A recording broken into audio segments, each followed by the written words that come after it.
지난 10월 5일 날 그 행안부에서 그 중대본 회의에서 이런 이야기를 했습니다. 가을 단풍철 동안 관광객 급증이 예상되는 국립공원에 대한 선제적 방역 관리에 나서겠다 이렇게 했습니다. 10월 5일 날요. 그 김성호 본부장께서 말씀을 하셨네요. 그런데 이태원에 많은 인파가 몰릴 것은 다 주지의 사실이었지 않습니까? 그럼 거기에 최소한 방역 관리를 위한 인파 관리라도 하셨어야 되는 거 아닌가요? 사실 저는 그날 이태원에 그런 게 있는 것도 사실 자체를 전혀 모르고 있었습니다. 그러니까 문제죠. 정부가 이런 큰일이 있으면 그거를 사전에 감지하고 어떤 대책이 필요하다는 위험도를 감지할 수 있어야 되는데 그런 게 지금 전혀 없었다는 거 아닙니까? 뭐 다소 변명 같습니다만 전국에서 일어나는 모든, 이건 또 신고된 행사도 아니었고요. 전국에서 일어나는 모든 집회를 저희 파악하는 현실적으로 장관님이 모르신다고 해서 다 그게 해결되는 게 아니잖아요. 밑에서 일하는 많은 방역 관련된 공무원들이 알고 대책을 세워야죠, 당연히. 그 장관님이 몰랐다고 해서 정부가 면피가 되는 게 아니지 않습니까? 면피하고는 또 전혀 다른 문제입니다. 그런 취지로 말씀하시는 것 현실적인 같은데요. 인식 문제를 말씀드린 거죠. 저 재난안전관리본부장님, 중대본이 뭐 하는 기관입니까? 대규모 재난이 생겼을 때 그걸 전파하고 대응하고 관리하고 복구하고 총괄 조정하고 필요한 조치를 하는 그런 기관을 알고 있습니다. 맞습니까? 예, 그렇습니다. 예. 아까 우리 위원장님께서도 말씀하셨지만 현장에서는 경찰 소방 인력 부족해서 난리 났고 의료기관 수배 못했고 영안실 수배 못했고 유관적 어떻게 연락할지 몰랐고 교통 엉망이었고 인파 귀가시키느라고 난리 났었고 그래서 심지어는 맥이 튀는 사람을 사망자로 분류해가지고 그 며칠 전에 단독 보도가 난 일도 있습니다. 장관님, 00시 45분에 현장 가셨습니다. 네. 직접 눈으로 보셨습니다. 네. 아수라장 아니었습니까? 네.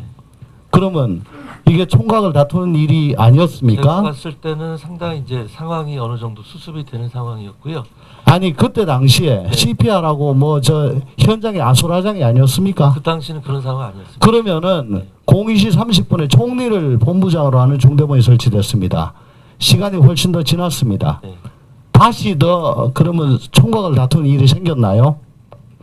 안 생겼죠. 근데 왜 그러면 장관께서 도착하셨을 때로부터 2시간 가까이 지났을 때 총리를 본부장으로 하는 중대본이 생기죠? 아까 말씀드렸지 않습니까? 그게 지금 그 당시 상황은 현장에서 환자들을 구조하고 CPR하는 게 장관님, 중요하거든요. 제가 장관님 당시에 현장에서는 여기 인력 빨리 좀 와라. 왜 이렇게 안 오냐? 지금 어디 갔냐? 이 환자 어디로 보낼까? 병원 어디로 가야 되냐? 영안실은 어디 있냐? 유가족 우리 애 어디 있냐? 유니폼 이거 어떻게 할까요?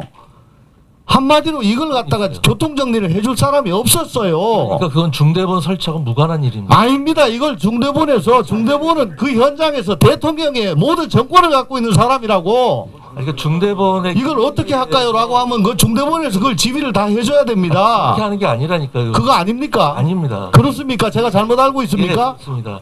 중대본은 그런 일을 하는 곳이 아닙니다, 의원님.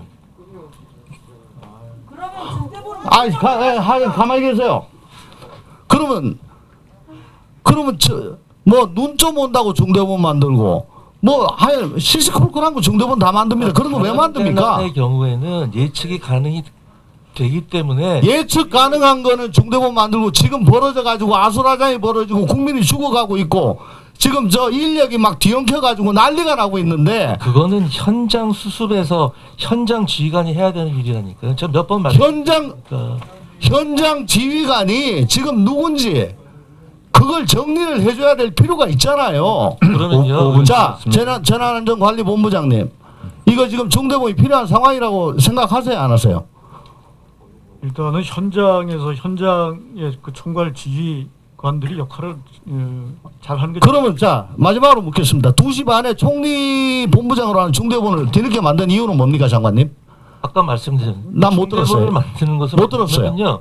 전 부처적인 협력과 협조가 필요할 때 그때는 협조가 필요 없었고 갑자기 그 협조가 필요했단 말입니까? 그런 의미가 아니고요. 그 당시 이미 골든 타임이 지났고 이사입니다. 지금 제가 만들 때는 사후 수습 단계에서 범부처적인 협력이 필요했기 때문에 만든 것입니다. 장관 댁에서부터 저는 현장으로 바로 가야 된다라고 이야기하지 않습니다. 현장이나 상황실로 바로 움직였어야 됩니다. 그런데 장관은 85분 걸렸습니다. 이동하는데 물론 장관께서는 이동하지 않고 유선상으로 지시를 내렸다라고 하셨습니다. 네. 직접 운전해서 가셨습니까? 아니, 제 기사가 왔습니다. 기사가 올 때까지 그럼 기다렸습니까? 그 사이에 상황을 파악하고 아니요, 있었습니다. 기사가 올 때까지 기다렸는 일을 여쭈었습니다. 여러 가지 대체 아니요. 방안을 생각을 하고 있었습니다. 기사 집은 어디였습니까? 죄송합니다만 기사 수행비서부. 집은 저기 일산으로 알고 있습니다. 일산에서 압구정까지 가는 시간 장관은 시간을 허비한 거예요.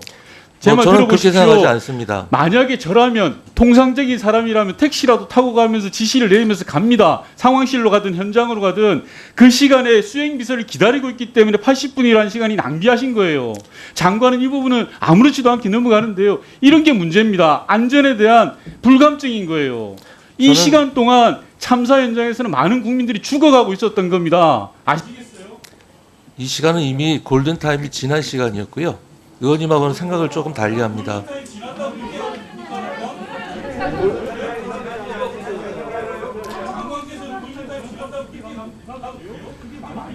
제가 그 사이에 놀고 있었겠습니까?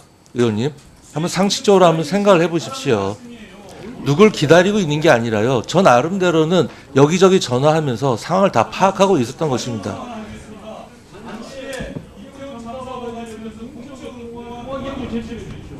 공화경 제출한 오래 걸리지 않았습니다. 오늘 고용시장까지 장관께서 참모에 대해서 공적 정화에 대해서 맞춰납니다. 공적 정화관이 조치를 해주십시오.